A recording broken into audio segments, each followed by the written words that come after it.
پاییز میرسد که مرا مبتلا کند، با رنگ های تازه مرا آشنا کند.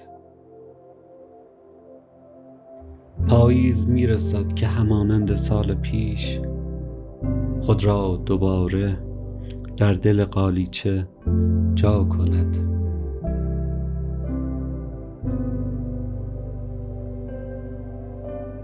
او میرسد که از پس 9 ماه انتظار راز درخت باغچه را برملا کند.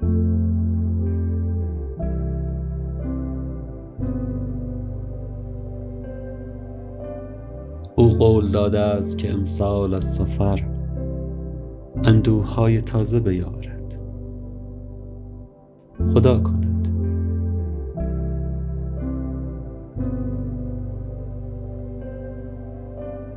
او میرسد که باز هم عاشق کند مرا.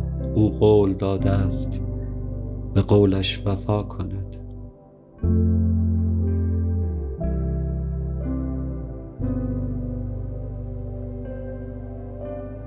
پاییز عاشق است و راهی نمانده است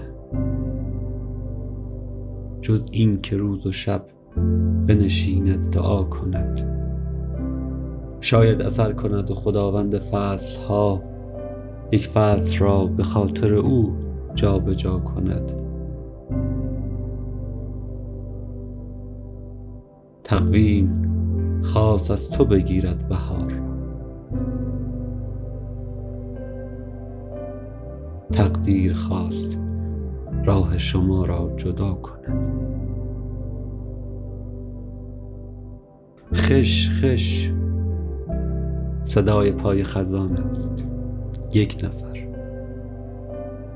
در را به روی حضرت پاییز وا کند.